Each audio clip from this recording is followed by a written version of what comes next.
BNP Sheikh হাসিনার দেশে ফেরায় কোনো বাধা দেবে না, তার বক্তব্য স্পষ্ট। যদি আওয়ামী লীগ নেতা দেশে আসতে চান তিনি আসবেন, এখানে বিএনপির কিছু বলার নেই। শেখ হাসিনা ইস্যুকে বাংলাদেশ ও ভারতের মূল দ্বিপাক্ষিক সম্পর্ক থেকে সম্পূর্ণ আলাদা রাখা আমাদের পক্ষ থেকে কোনো প্রতিবন্ধকতা নেই, বরং আমরা চাই শেখ হাসিনা দেশে ফিরে আসুক, তবে আইন তার নিজস্ব গতিতেই চলবে। এই সফরের সবচেয়ে বড় এবং দূরদর্শী ফল হতে পারে শেখ হাসিনা ইস্যুকে বাংলাদেশ ও ভারতের মূল দ্বিপাক্ষিক সম্পর্ক থেকে সম্পূর্ণ আলাদা রাখা। তবে সুপ্রিয় দর্শক, সাজ্জাদ কাদির স্বাগত জানাচ্ছি আমাদের চ্যানেলে। এই মুহূর্তে কথা বলতে চাই শেখ হাসিনা ইস্যুতে ঢাকা দিল্লি নতুন মোড়। শেখ হাসিনার স্বদেশ প্রত্যাবর্তন নিয়ে নতুন আলোচনা এবং প্রধানমন্ত্রী তারেক রহমানের সম্ভাব্য ভারত সফর, এই দুই ঘটনা কি বাংলাদেশ ও ভারতের দ্বিপাক্ষিক সম্পর্কের বরফ গলাতে যাচ্ছে? বাংলাদেশ ও ভারতের দর্শক বন্ধুরা, আজ আমরা কথা বলছি এমন একটি রাজনৈতিক কূটনৈতিক মোড় নিয়ে, যা আগামী দিনে গোটা দক্ষিণ এশিয়ার রাজনীতির সমীকরণ বদলে দিতে পারে। ঘটনার সূচনা কিন্তু খুব সাম্প্রতিক।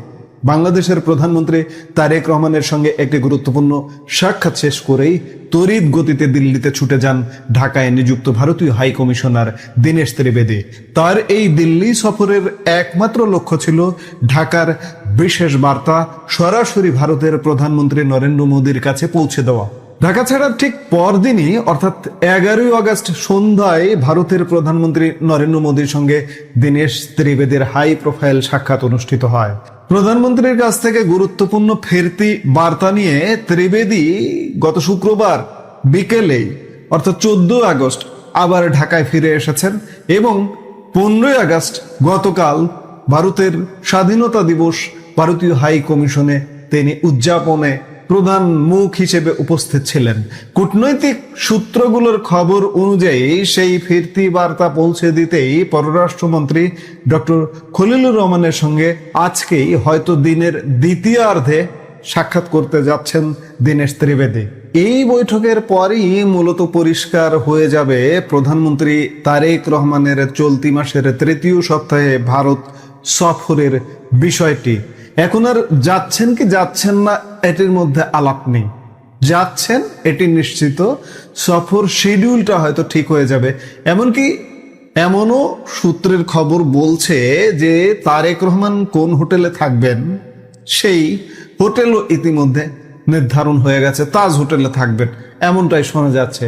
যদি এই সফর বাস্তবে রূপ নেয় তবে তা শুধু একটি সাধারণ সফর হবে না, এটি হতে পারে ঢাকা ও নয়াদিল্লির সম্পর্কের সবচেয়ে বড় সংকট, অর্থাৎ শেখ হাসিনার ভবিষ্যৎ নির্ধারণ ও উভয় দেশের দীর্ঘদিনের অচল অবস্থা কাটানোর ঐতিহাসিক ব্রেকথ্রো। 2024 সালের অগাস্টে শেখ হাসিনা ভারতে আশ্রয় নিতে বাধ্য হন।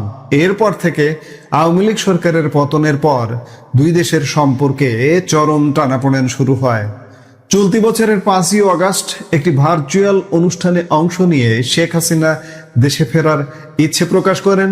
আওয়ামী লীগের ভেতরের সূত্রগুলো ইঙ্গিত দিচ্ছে আগামী 5 থেকে 8ই ডিসেম্বরের মধ্যে তিনি বাংলাদেশে ফিরতে পারেন। 5 তারিখ হতে পারে, 6 তারিখ, 7 তারিখ, 8 তারিখ, এই 4 দিনের যে কোনো একদিন শেখ হাসিনা দেশে ফিরবেন বলে সূত্রগুলো বলছে।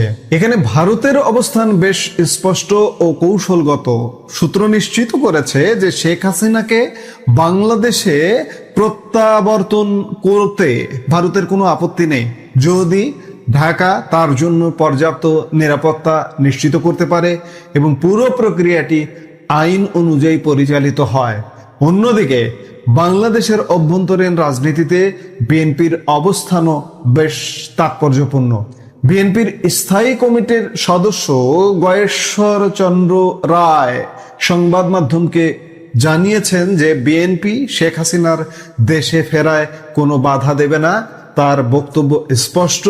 যদি আওয়ামী লীগ নেতা দেশে আসতে চান তিনি আসবেন, এখানে বিএনপির কিছু বলার নেই। আমাদের পক্ষ থেকে কোনো প্রতিবন্ধকতা নেই, বরং আমরা চাই শেখ হাসিনা দেশে ফিরে আসুক, তবে আইন তার নিজস্ব গতিতেই চলবে। এই সফরের সবচেয়ে বড় এবং দূরদর্শী ফল হতে পারে শেখ হাসিনা ইস্যুকে বাংলাদেশ ও ভারতের মূল দ্বিপাক্ষিক সম্পর্ক থেকে সম্পূর্ণ আলাদা রাখা। তবে এখন যদি তারেক রহমানের সফরে শেখ হাসিনার প্রত্যাবর্তন ও ভবিষ্যৎ নিয়ে দুই দেশের মধ্যে একটি সুনির্দিষ্ট সমঝোতা তৈরি হয়, তবে এই একটি স্পর্শকাতর বিষয় দুই দেশের দ্বিপাক্ষিক আলোচনাকে আর আটকে রাখতে পারবে না। ঢাকা যদি নিরাপত্তার বিষয়টি নিশ্চিত করে আইনগত প্রক্রিয়ায় এগিয়ে যায়, তবে ভারত বাংলাদেশ সম্পর্কের সবচেয়ে বড় রাজনৈতিক বাধাটি চিরতরে সরে যাবে। সাধারণত যে কোনো কূটনৈতিক বিরোধ নিষ্পত্তিতে বটম আপ পদ্ধতি ব্যবহার করা হয়, অর্থাৎ প্রথমে দুই দেশের বিভিন্ন দপ্তর ও ওয়ার্কিং লেভেলের কর্মকর্তারা দীর্ঘ বৈঠক করে খসড়া তৈরি করেন, আর সবশেষে সরকার প্রধানরা তাতে অনুমোদন দেন। পররাষ্ট্রমন্ত্রী পর্যায়ের আগে সফর হয়, বৈঠক হয়, পররাষ্ট্র সচিব পর্যায়ে বৈঠক হয়, সফর হয়, এবং দুই দেশের ব্যবসা বাণিজ্য, পানি সম্পদ, নিরাপত্তা ইত্যাদি যে বিষয়গুলো আছে, এই সংক্রান্ত যে দপ্তরগুলো আছে, পানি সম্পদ সংক্রান্ত দপ্তর, যেমন গঙ্গা চুক্তি নিয়ে পানি উন্নয়ন বোর্ড বা পানি সম্পদ মন্ত্রণালয় আগে বৈঠক করবে। কিন্তু সময় স্বল্পতার কারণে এবার উল্টোটা ঘটছে। এবার উপর থেকে নিচে আসবে, কারণ গত 6 মাসে বাংলাদেশ ও ভারতের মধ্যে কোনো কার্যকর ওয়ার্কিং লেভেল বৈঠক অনুষ্ঠিত হয়নি। ফলে এবার দেখা যাচ্ছে সম্পূর্ণ উল্টো এবং ব্যতিক্রমী এক কৌশল, টপ ডাউন অ্যাপ্রোচ। এখানে প্রথমে দুই দেশের প্রধানমন্ত্রীরা সরাসরি টেবিলে বসে শীর্ষ পর্যায়ে একটি রাজনৈতিক সমঝোতায় পৌঁছাবেন। এরপর তারা নিজ নিজ দেশের প্রতিষ্ঠান ও আমলাদের নির্দেশ দেবেন বিস্তারিত কাজ শেষ করার জন্য। এই শীর্ষ পর্যায়ের বোঝাপড়া দীর্ঘদিন ধরে জমে থাকা অচলাবস্থা ভেঙে দ্রুত সিদ্ধান্ত নিতে অত্যন্ত কার্যকর ভূমিকা রাখবে। বাংলাদেশ ও ভারত উভয় পক্ষই এখন অনুধাবন করতে পারছে যে দীর্ঘমেয়াদী উত্তেজনা কারো জন্যই কল্যাণকর নয়। বাংলাদেশের অর্থনৈতিক সমৃদ্ধি, নিরাপত্তা ও কানেক্টিভিটির জন্য একটি প্রতিবেশী দেশের সাথে বন্ধুত্বপূর্ণ ও স্থিতিশীল সম্পর্ক প্রয়োজন।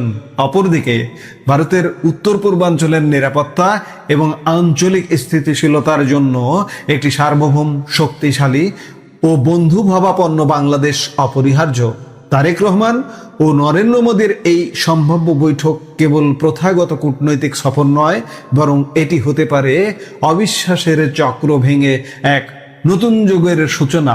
2024-এর তথাকথিত গণ অভ্যুত্থান পরবর্তী রাজনৈতিক বাস্তবতায় আওয়ামী লীগের ভূমিকা কেমন হবে এবং সম্পর্কের দিক নির্দেশনা কোথায় গিয়ে ঠেকবে, তা অনেকাংশেই নির্ভর করছে এই শীর্ষ বৈঠকের ফলাফলের ওপর।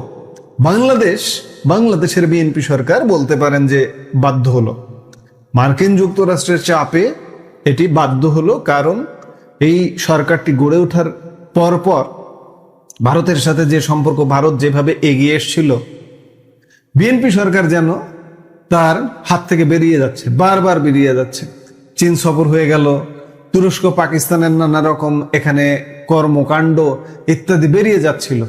কিন্তু সার্জিও গোরের বাংলাদেশ সফর পরবর্তী সময় থেকে বিএনপি সরকার বাধ্য হচ্ছে।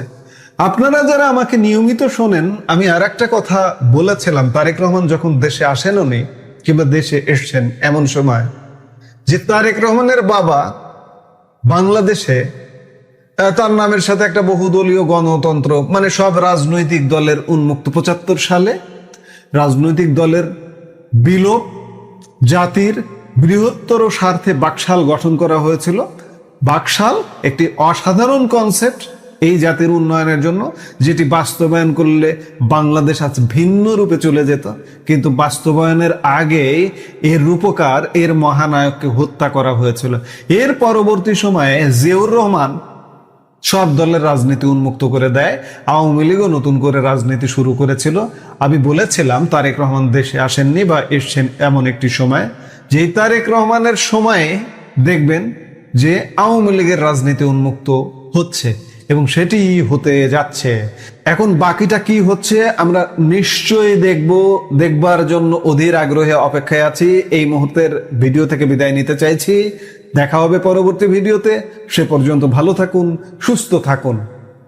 আমাদের ভিডিওগুলো নিয়মিত পেতে সাবস্ক্রাইব করুন সাজ্জাদ কাদির ইউটিউব চ্যানেল। এবং লাইক, কমেন্ট, শেয়ার করে সাথে থাকুন।